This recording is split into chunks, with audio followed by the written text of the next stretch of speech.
करता है। ऐसा नहीं कि महाराज जी का आहार हो गया, मैं नहीं खाऊंगा, मेरे को ये सब नहीं चलता है, मेरे को तो भाता भी नहीं है, टेस्टलेस है, ऐसा बोल करके उसका अपमान नहीं करना। जिस चौके में साधु संत का आहार हुआ है या हमारे घर में आहार हुआ है, आहार के बाद वही सामग्री यदि हम खाते हैं, अवशेष अन्न, जो मुनि भुत्तव अवशेषम भुंजनी खाता है, बोले जो मुनियों के पश्चात बचे हुए अन्न को खाता है वो उस अन्न को नहीं खाता है, वो संसार के सारभूत सुखों को खा रहा है।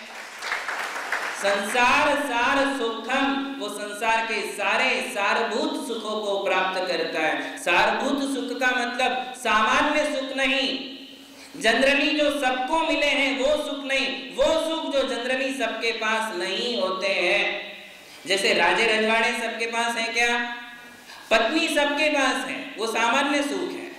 किंतु अच्छी पत्नी, सुलक्षणा नारी, उसमें भी रानियां, एक तो सबके पास है, एक सबके पास है, किंतु हजारों उन्हीं को मिलती हैं जो लोग साधु संतों की निरंतर सेवा करते हैं, अर्थात वो नारायण, प्रतिनारायण, चक्रवर्ती, बलभद्र जैसे पदों को प्राप्त करते हैं और हजारों रानियों के स्वामी बन जाते हैं, महलों के सुख भोगते हैं। ये सबके भाग्य में नहीं है, किंतु जो लोग प्रतिदिन मुनियों के बाद अवशेष अन्नों का भोजन करते हैं, उनके भाग्य में वो सारे सुख लिख जाते हैं, रिजर्व हो जाते हैं, उनको मिलेंगे ही मिलेंगे।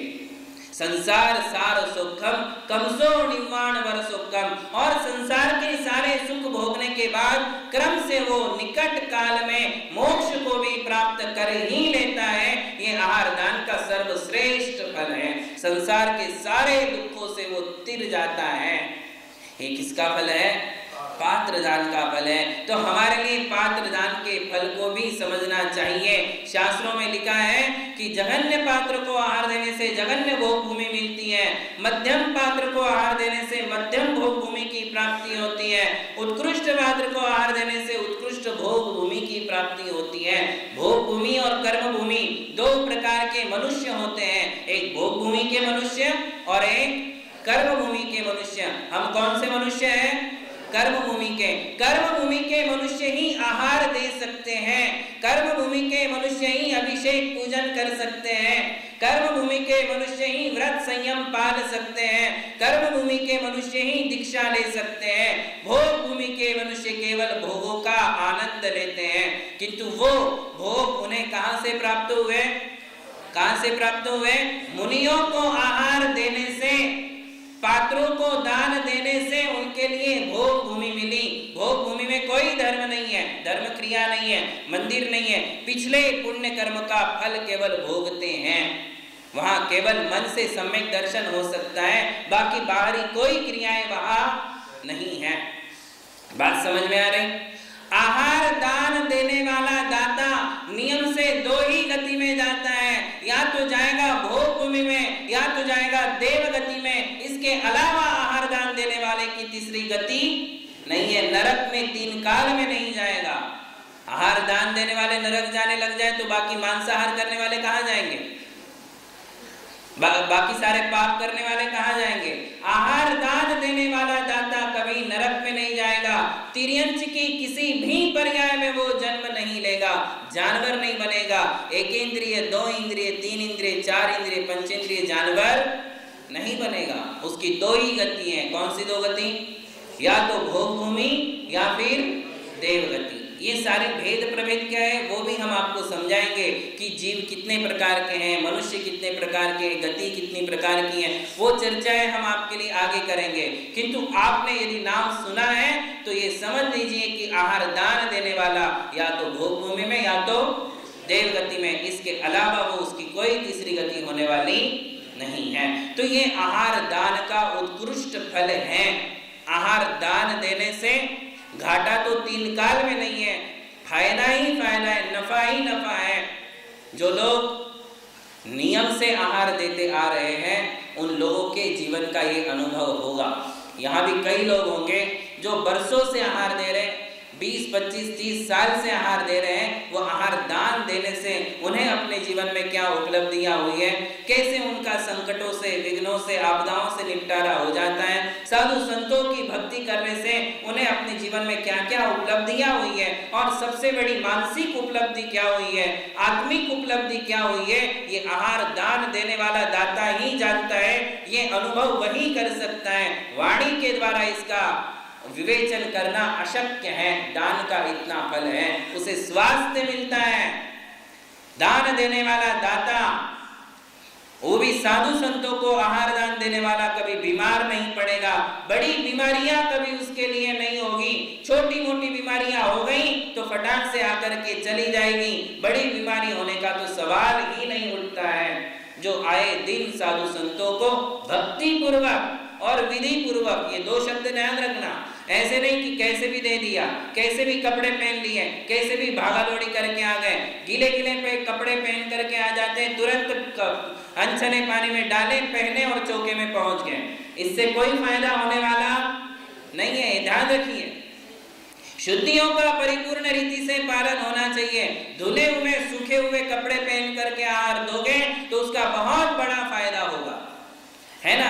आजकल ये नियम नहीं पालते हैं, इसलिए उसका पूरा पूरा फल हमारे लिए देखने को नहीं मिलता है। वरना आहार दान का तत्काल फल है, फल मिलेंगे, तत्काल मिलेंगे, बहुत ज्यादा देर लगने वाली नहीं है। किंतु शुद्धि पूर्वक, भक्ति पूर्वक, विधि पूर्वक हमारे लिए ये आहार दान देना चाहिए।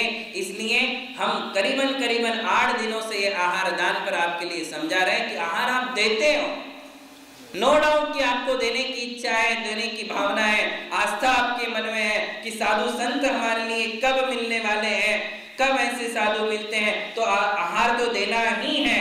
किंतु सिर्फ देने मात्र से काम चलने वाला नहीं है। कैसे देना है? विधि पूर्वक देना है। विधि आपने याद कर लेना चाहिए, रट लेना चाहिए कि पड़गाहन में मुझे क्या बोलना है, पड़गाहन के बाद क्या बोलना है, किस तरीके से अंदर ले जाना है, कैसे उनको बैठाना है, फिर क्या क्या हमारे लिए उनके साथ करना है। पूजन भी हमारे लिए आनी ही चाहिए। यदि आप लाखों करोड़ों का बिजनेस संभाल सकते हो, यदि वो सारे कैलकुलेशंस आप कर सकते हो, कस्टमर के नाम तुम्हें याद हो सकते हैं, तो तुम्हें पूजा की वो 8-10 लाइनें क्यों याद नहीं हो सकती? किंतु उसके प्रति तुम्हारी जागृति नहीं है, समर्पण नहीं है, इसलिए आप पहले से ही दूर हो जाते कि नहीं, ये पूजा मेरा काम नहीं है। तो एक भक्ति चली गई ना, 9 भक्ति में से एक भक्ति कम हो गई। 9 की 9 भक्तियां करनी है। पड़गाहन से लेकर के मन शुद्धि, वचन शुद्धि, काय शुद्धि, आहार जल शुद्धि तक की 9 की 9 भक्ति करना है। पाद प्रक्षालन भी करना है। किंतु कभी भीड़ हो जाती है तो भीड़ में हाथ लगा दिया तो भी तुम्हारे द्वारा पाद प्रक्षालन हो गया, नहीं तो 2-4 को ढकेलो और फिर बीच में आओ हीरो बन करके, तो वैसा कोई फायदा नहीं है। हाथ लगा दो तो भी तुम्हारी पाद प्रक्षालन नाम की भक्ति हो गई। और भक्ति में कहा कि गंधोदक लेना भक्ति है। क्या भक्ति है? बाय चांस नहीं कर पाए तो गंधोदक ले लो, ये भी एक भक्ति होती है। पूजन में यदि हमें नहीं आ रही तो उनके साथ बैठना, स्वाहा बोलना, हाथ लगाना और सीखने का प्रयास करना। 9 की 9 भक्तियां हमारे लिए आना चाहिए, शुद्धि बोलते आना चाहिए और सारी शुद्धियों का पालन भी हमारे लिए करना चाहिए। यदि इस प्रकार से हम आहार देंगे तो ध्यान में रखिए हमारे लिए उसका पूरा पूरा फल मिलेगा ही मिलेगा, सोचने की जरूरत नहीं है। एक व्यक्ति ऐसा था कि जिसके लिए खाने के लाले पड़े हुए थे। उसको आचार्य महावीर कीर्ति जी महाराज ने एक बात बताई थी कि तू बस आहार देता रहे, जितने भी साधु संत आएंगे तो आहार दे, जितनी तेरे में हैसियत है, जो भी तू कुछ बना सकता है। ये दक्षिण कोल्हापुर महाराष्ट्र के कोई पाटिल थे, कुछ नहीं था उनके पास, ऐनापुर के थे, कुछ भी नहीं था। महाराष्ट्र ने उसके लिए कहा था कि भगवान को नैवेद्य चढ़ा, एक अच्छा नैवेद्य रोज बना, शुद्ध अपने घर का व्यंजन बना और भगवान को नैवेद्य चढ़ा और आने वाले साधु संतों को सिर्फ आहार दे, बस इतना काम कर, जन्म जन्म की दरिद्रता दूर हो जाएगी। और महाराज ने उसके लिए कहा, उसने वैसा किया और आप मानोगे नहीं, उसने आचार्य महावीर कीर्ति जी महाराज का संग शिखर जी तक ले गया, संघपति बनकर। उसी जन्म देखिए, उसी समय 2-3 साल में उसके अंदर ये पात्रता सामर्थ्यता आ गई, समृद्धि आ गई कि उसने उन्हीं महाराज का संग जो है शिखर जी तक पहुंचाया। किसी संघ को शिखर जी तक ले जाना सामान्य बात नहीं है। रास्ते में सारी व्यवस्थाएं करना, अपना धन उसमें लगाना, बहुत पैसा लगता है। किसी संघ को ले जाने के लिए खर्चा बहुत होता है। अकेले ने उसने महाराज श्री का संग जो है शिखर जी तक पहुंचाया। पूरे रास्ते में उसने स्वयं धोती दुपट्टा पहन करके आहार देना, शुद्धि और विधि पूर्वक ये सारे काम किए, तो उसको वहीं समृद्धि देखने को मिल गई। मतलब जैन शासन की कोई भी क्रिया आप पकड़ लो, अभिषेक ले लो या पूजन ले लो या आहार दान ले लो, कोई भी क्रिया ले लो, उसमें केवल भक्ति और विधि ये दोनों की अनिवार्यता है। विधि हमारे लिए आना चाहिए, भक्ति हमारे लिए आना चाहिए और शुद्धि का पालन करना चाहिए।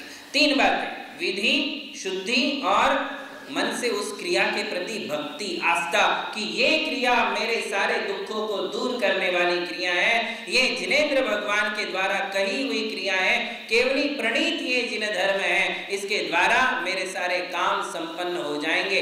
इतनी मात्र भक्ति यदि आपके मन में है और शुद्धि के साथ विधि के साथ चलते हो, हर क्रिया आपके लिए फल देगी ही देगी। चाहे फिर वो नमोकार की एक माला ही क्यों ना हो, वो एक माला भी तुम्हारे सारे दुखों को दूर कर सकती है, सारे चिंताओं को समाप्त कर सकती है, सारे समस्याओं का हल निकाल सकती है, एक नमोकार की माला। किंतु क्या चाहिए? उसमें भी भक्ति, उसमें भी शुद्धि, उसमें भी विधि। यदि विधि, शुद्धि और भक्ति के साथ हम चलते हैं तो हमारे लिए सारे के सारे फल देखने को मिलते हैं और सारे मनोरथ हमारे पूर्ण होते हैं। रत्नकरंडक जी में उसे कहा काम दुही काम दाहिनी। क्या कहा है? शब्द बड़े जोरदार हैं, सुनने लायक है, समझने लायक है कि जिनेंद्र भगवान की पूजा हो या धर्म की कोई भी क्रिया हो, वो कैसी होती है? काम दुही। काम अर्थात मनोरथों को पूर्ण करने वाली, काम का दोहन करने वाली। दोहन यानी जैसे गाय का दूध निकालते हैं उसे दोहन क्रिया कहते हैं, दुग्ध दोहन क्रिया, वो जैसे निकाली जाती है। बोले जिनेंद्र भगवान की भक्ति, साधु संतों की सेवा भी एक प्रकार से अपने मनोरथों के लिए दोहन करने की क्रिया है, यानी जो मनोरथ चाहोगे वो सारे पूर्ण हो जाएंगे। इतनी शक्ति हर अनुष्ठान में है, हर क्रिया में है। और काम दाहिनी, काम का दहन भी कर देती है, अर्थात जब एक समय गुजर जाता है, हमारे अंदर ज्ञान और विवेक जागृत हो जाता है, तो हमारे मन के सारे विकार भी शांत कर देती हैं। ऐसी वो जिनेंद्र भगवान की, साधु संतों की भक्ति है। इस भक्ति को हमारे लिए प्रतिदिन करना चाहिए। महावीर भगवान की जय।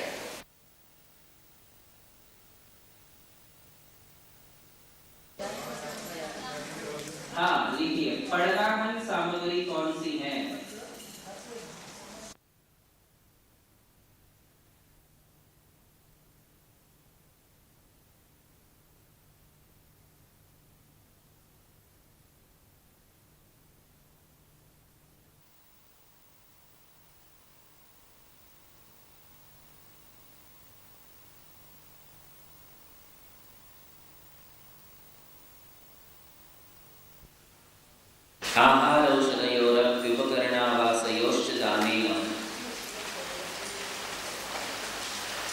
वैयावृत्यस्येते चतुरात्मत्वेन चतुरस्याः।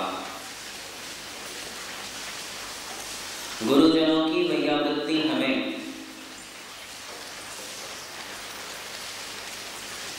कैसे करनी चाहिए, कौन कौन से माध्यमों से हम गुरुओं की वैयावृत्ति कर सकते हैं,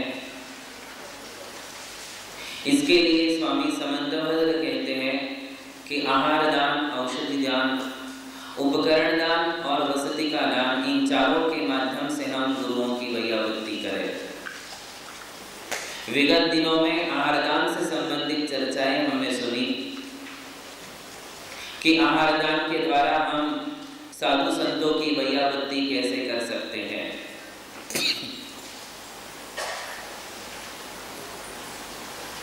अब प्रकरण आता है औषधि दान का, उपकरण दान का और वसति का दान का। ये भी साधु संतों की वैयावृत्ति ही है।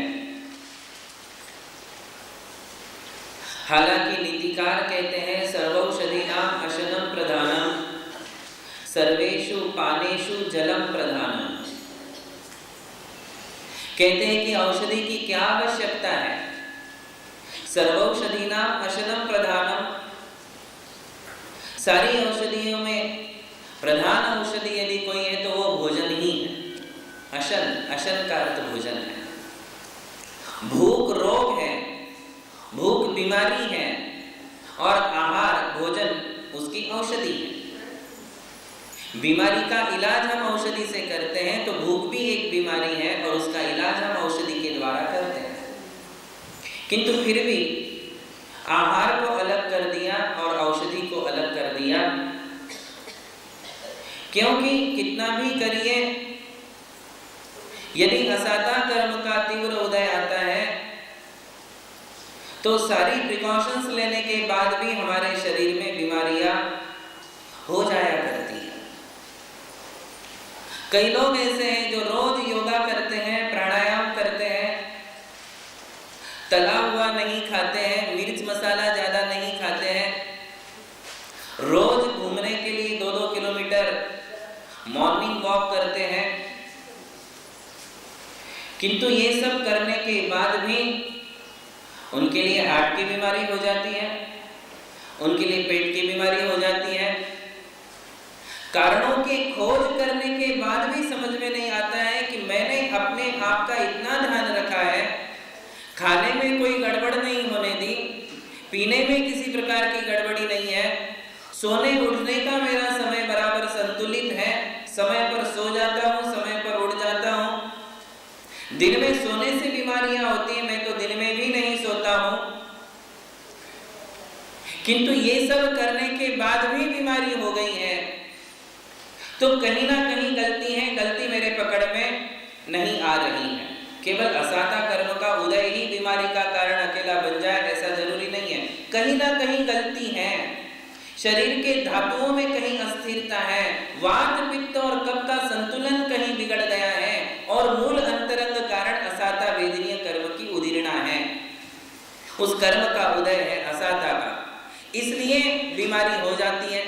आप लोग तो सब देखते हो, जानते हो कि कई लोगों के कारण हमारी पकड़ में नहीं आ पाते फिर भी बीमार हैं। तो बीमार होना ये असाता कर्म का तीव्र प्रकोप है और ऐसे समय में हमारे लिए औषधियों का प्रयोग करना पड़ता है। हालांकि आयुर्वेद कहता है कि औषधे ये गुणा प्रोक्ता ते सर्वे पथ्य सेवने, लंघने ये गुणा प्रोक्ता ते सर्वे स्वल्प भोजने। औषधियों में जितने गुण कहे गए हैं वे सारे गुण पथ्य का पालन करने में भी कहा गया है। पथ्य का पालन करो, दवाई लेने की जरूरत नहीं है। अपने खान पीन पर कंट्रोल रखें, संयम रखें, अपने खाने को संयमित कर लें। कौन सी चीज ज्यादा खाने से हमारे लिए बीमारियां हो रही है, कौन सी वस्तु मेरे प्रकृति के विरुद्ध है। कईयों को है कि नींबू नहीं सूट करता है, चाहे कोई भी सीजन हो, किसी भी सीजन में, किसी भी उम्र में उनके लिए नींबू सूट नहीं करता है, तो नींबू छोड़ देना। यदि आप कहोगे कि नींबू भी खाता रहूंगा और दवाई भी लेता रहूंगा तो कभी आपको स्वास्थ्य मिलने वाला नहीं है। इसलिए कह रहे कि औषधेय गुणा प्रोक्ता ते सर्वे पथ्य सेवने। औषधियों में जितने गुण कहे गए हैं वे सारे गुण पथ्य पालन में है, औषधि की जरूरत ही नहीं पड़ेगी। कई बीमारियां अनावश्यक रूप में हमारे पास आ रही हैं, हमारे कारण ही आ रही हैं।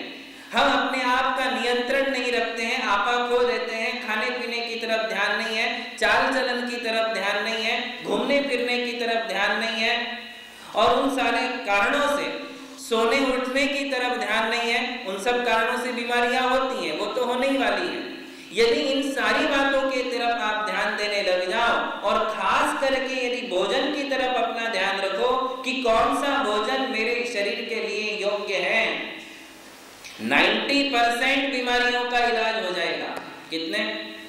90% बीमारियां केवल उसी से आपकी अलग हो जाएगी। पथ्य पालन, पथ्य का मतलब है कि कौन सी वस्तु मुझे नहीं खाना है और कौन सी वस्तु मुझे खाना है, इसे कहते हैं पथ्य पालन। औषधि का काम नहीं पड़ेगा।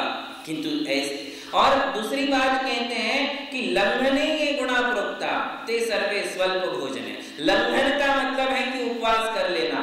देखो तपस्या की बात अलग है, आत्मा में अपने पाप कर्मों को क्षीण करने का उद्देश्य अलग है। कर्म निर्जना के लिए किया जाने वाला जो होता है उसे उपवास कहते हैं, उसे लंघन नहीं कहते हैं। उपवास और लंघन में अंतर है। महाराज श्री ने कहा कि तुम उपवास करो तो हम नहीं करेंगे। डॉक्टर ने यदि कहा कि आज खाना नहीं है, पीना नहीं है, तो आप उस दिन का खान पीन छोड़ देते, उसे लंघन कहते हैं। क्या कहते हैं? लंघन। वो उपवास नहीं कहलाएगा। जो हमने बीमारी के कारण डॉक्टर के परामर्श से हमने भोजन पान का त्याग किया है, वो हमारे लिए पुण्यदायी नहीं है, वो हमारे लिए धर्म क्षेत्र में कार्यकारी नहीं है, वो लंघन कहलाता है। तो उस लंघन की बात है। कई लोग हैं महाराज जी बोल करके थक जाते, आलू मत खाओ, प्याज मत खाओ, तला हुआ मत खाओ, बीमारी छा जाती है। और वही बात जब डॉक्टर कहता है कि आपको महीने भर के लिए आलू छोड़ देना है, आप प्याज मत खाइए, तेल मत लीजिए, तला हुआ मत लीजिए, ये बीमारी के लिए ये बहुत जरूरी है, फटाक से मान जाते हैं और छोड़ देते हैं।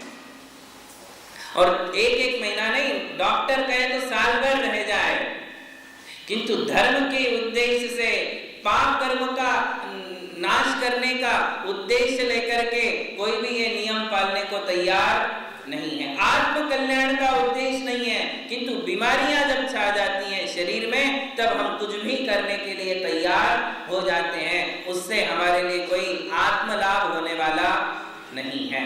जो हमने बीमारियों को उद्देश्य करके छोड़ा है, उससे आत्मा का लाभ नहीं, शरीर को जरूर लाभ मिलेगा।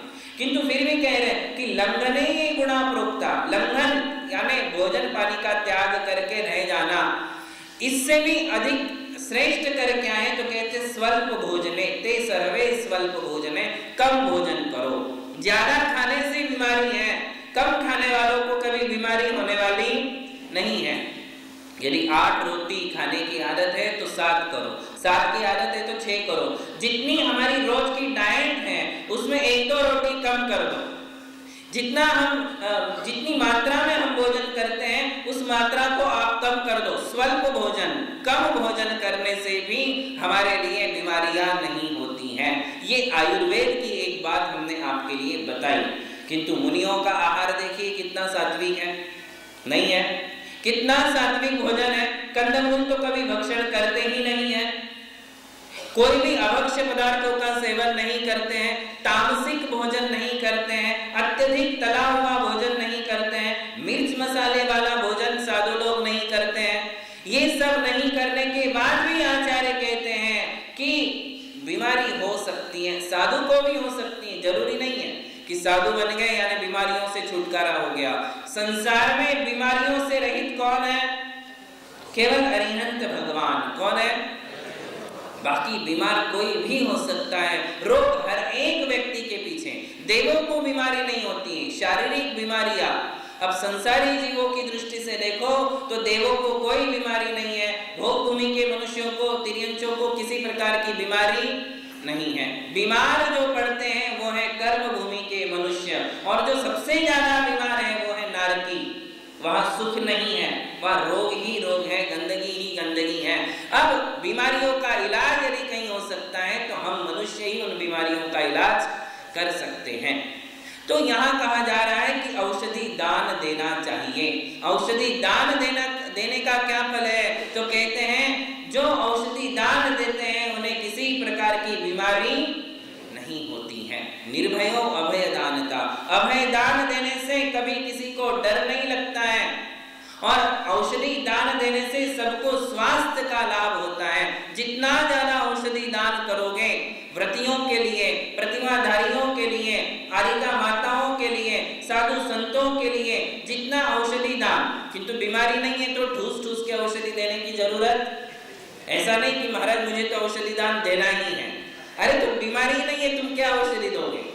औषधि का काम कब पड़ेगा? यदि साधु बीमार पड़ते हैं तो उनकी व्याधि को दूर करने के लिए जो दान दिया जाता है उसके लिए औषधि दान कहते हैं। वो औषधि इंटेक अंदर लेने वाली भी हो सकती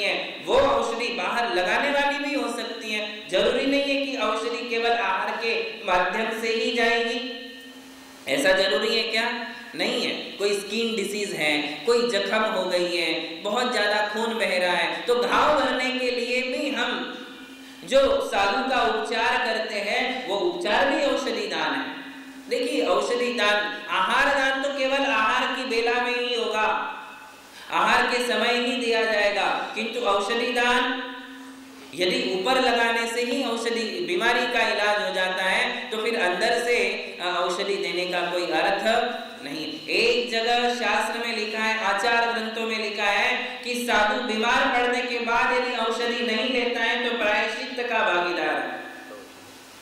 ये लिखा है कि यदि बीमार है तो साधु ने भी नखरे नहीं करना, मीन्स साधु ने भी औषधि ले लेना चाहिए, क्योंकि फिर बीमारी का इलाज यदि नहीं कराएंगे तो साधना में व्यत्यय आता रहेगा, साधना टूट जाएगी, क्रम भंग हो जाएगा, षड आवश्यक पूर्ति नहीं हो पाएगी।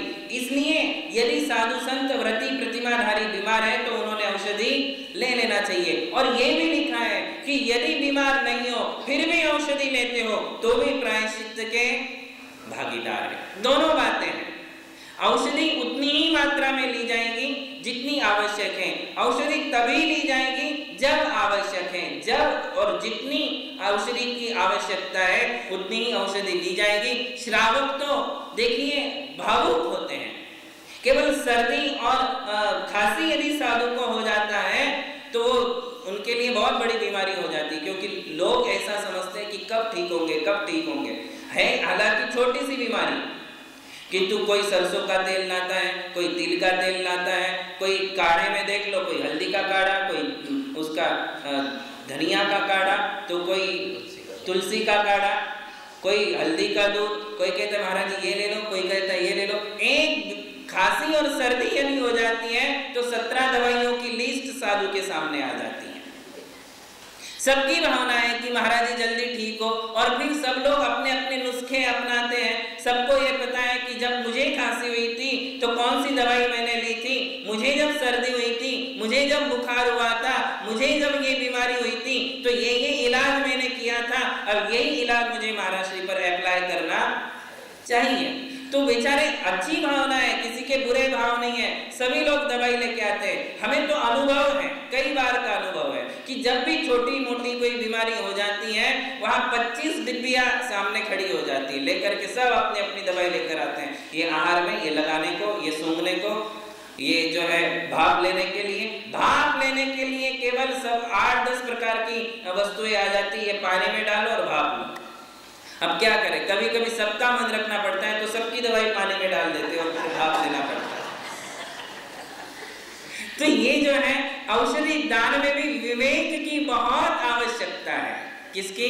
विवेक की। देखिए एक व्यक्ति, ऐसे व्यक्ति को आगे कर देना जो समाज का सुबुद्ध है, श्रावक है, थोड़ा आयुर्वेद का जानकार है, साधु संतों की प्रकृति को समझता है, बीमारियों का इलाज जो बरसों से करता आ रहा है, साधु संतों की बीमारी का इलाज बता रहा हूं मैं। सामान्य गृहस्थों की बीमारी का इलाज और साधुओं की बीमारी का इलाज, ये दोनों अलग अलग है, पार्टी अलग है, एक दूसरे पर नहीं चल सकता है। तो किसी एक सुबुद्ध श्रावक को अग्रणी कर दो, आगे कर दो, और अभी उनके परामर्शानुसार सारी बात चलने दो।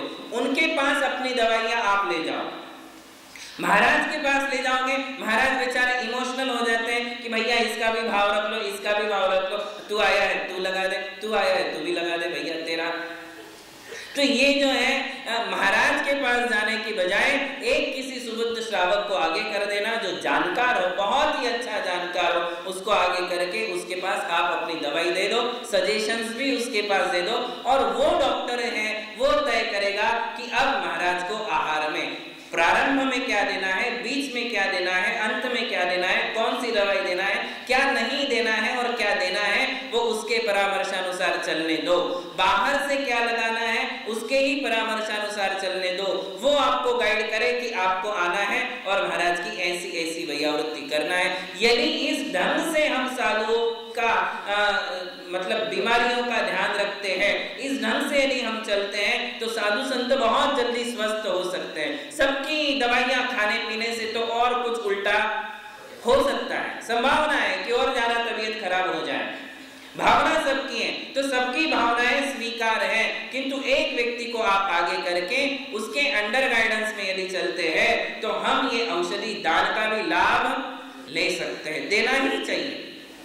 औषधि दान देने से कथा आती है, औषधि दान का फल रत्नकरंडक जी में बताया है कि एक वृषभ सेना नाम की कन्या सेठ के घर में पैदा हुई थी। उस वृषभ सेना के स्नान के जल से बीमारियां ठीक होती थी।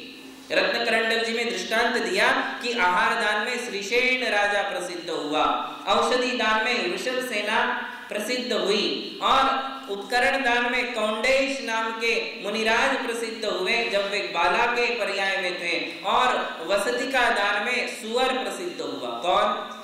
सुअर। देखो कौन किस प्रकार से सेवाएं दी है, पढ़ने लायक रोचक घटनाएं हैं। आचार्यों ने दृष्टांत दिया है तो आंखें बंद करके स्वीकार कर लो कि ये काल्पनिक घटनाएं नहीं है, ये घटित घटनाएं हैं।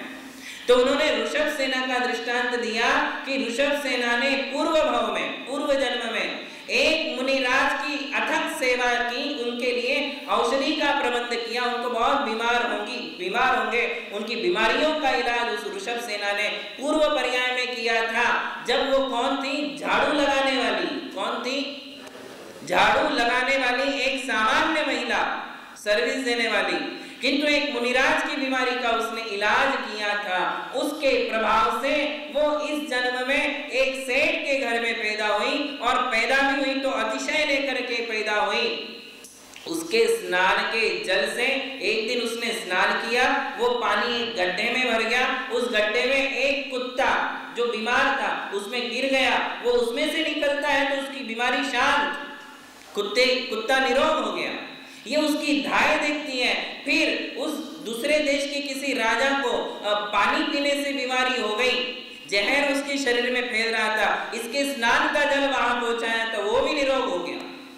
वो जो धाय उसके साथ थी, उसकी माँ को नेत्र रोग था, आंखों की बीमारी थी, उसने उसके स्नान का जल लगाया। आप सोचिए, हम तो भगवान का गंधोदक लेते हैं, किसी एक महिला का गंधोदक क्या बोले, स्नान का जल, केवल साधु संत की सेवा करने के कारण, औषधि दान के प्रभाव से यदि किसी महिला के स्नान का जल लोगों की बीमारियों को दूर करता होगा तो जिनेंद्र भगवान के अभिषेक के गंधोदक का क्या प्रभाव होगा।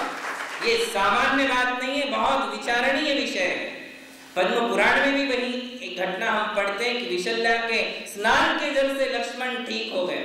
और यहाँ एक कथानक हम पढ़ते हैं कि ये वृषभ सेना के स्नान के जल का ये अद्भुत प्रभाव कि जो भी बीमार व्यक्ति वो स्नान का जल लगाता था वो निरोग हो जाता था, निरोगी काया हो जाती थी। अब आप सोचिए कि मुनियों के चरणों का गंधोदक और भगवान के अभिषेक का गंधोदक क्या नहीं कर सकता है। हमारे लिए उस पर विश्वास होना बहुत जरूरी है।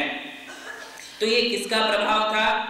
औषध दान का। केवल उसने सेवा दी थी, आहार भी नहीं दे सकती थी, मर्यादा थी, क्षुद्र पर्याय में थी, आहार नहीं दिया उसने, आहार में औषधि नहीं दी, औषधियों का प्रबंधन किया, व्यवस्था की।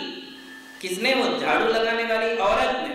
आहार तो नहीं दे सकती थी ना, तो उसने केवल उनकी बीमारी कैसे शांत की, हम कल्पना कर सकते हैं कि उसने औषधियां जुटाई होगी, महाराष्ट्र की तरफ ध्यान दिया होगा कि बीमारी क्या है, कैसे हुई है, क्या लगाया जा सकता है, या आहार में क्या दिया जा सकता है। उसने प्रबंध किया केवल औषधियों का, और उतना करने मात्र से उसको ये फल मिला।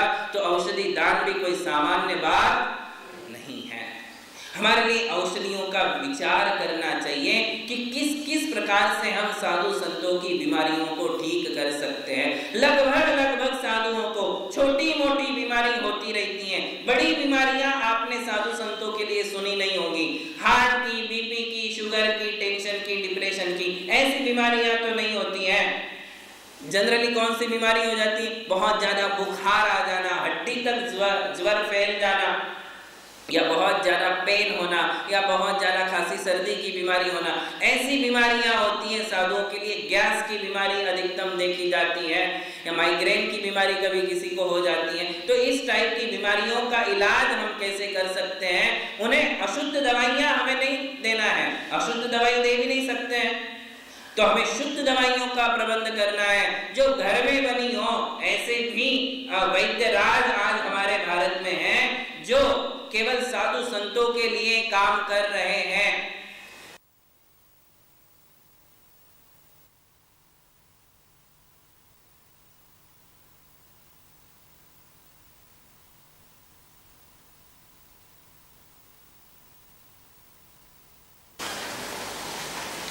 आज से नए विषय का प्रारंभ करते हैं।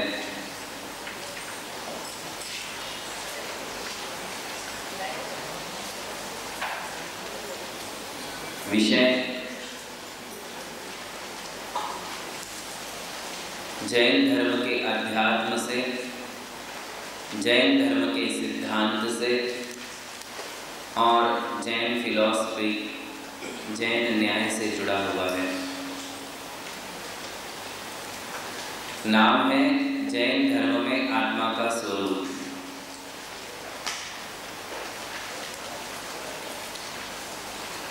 जैनों ने आत्मा का क्या स्वरूप स्वीकार किया है? आत्मा को मानने वाले आस्तिक कहलाते हैं और आस्तिक दर्शनों में जैन दर्शन के अलावा भी कई ऐसे दर्शन हैं जो आत्मा की सत्ता को स्वीकार करते हैं। नास्तिक दर्शन आत्मा की सत्ता को स्वीकार नहीं करता है।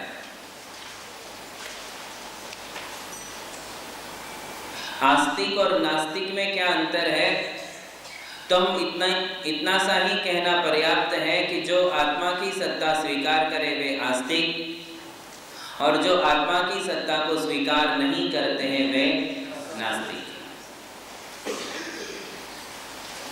ऐसा इसलिए हुआ कि आत्मा प्रत्यक्ष हमारे लिए दिखती नहीं है, वो अनुभव का विषय है। उसकी सत्ता हमारे लिए आंखों से दिखने में नहीं आती है। जैसे हम अपने आप को, दूसरों को, पदार्थों को, वस्तुओं को आंखों से देख सकते हैं, वैसे आत्मा आंखों से दिखने वाली नहीं है। और केवल इसी कारण से एक नास्तिक दर्शन का उदय हुआ। उन्होंने कहा कि हमें प्रत्यक्ष रूप से जो नजर आता है वही संसार में है, उसी का अस्तित्व है। जो हमारे लिए आंखों से दिखाई नहीं देता, कानों से सुनाई नहीं देता, वो इस संसार में है ही नहीं। इसलिए उन्होंने आत्मा की सत्ता को स्वीकार नहीं किया।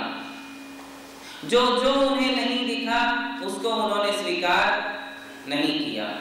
नास्तिक लोगों का अर्थ है जो लोग पुण्य और पाप को नहीं मानते हैं, जो लोग कर्म को नहीं मानते हैं, जो लोग स्वर्ग और नरक नहीं मानते हैं, जो लोग पुनर्जन्म नहीं मानते हैं, जो लोग आत्मा को नहीं मानते हैं, उन्हें नास्तिक कहते हैं।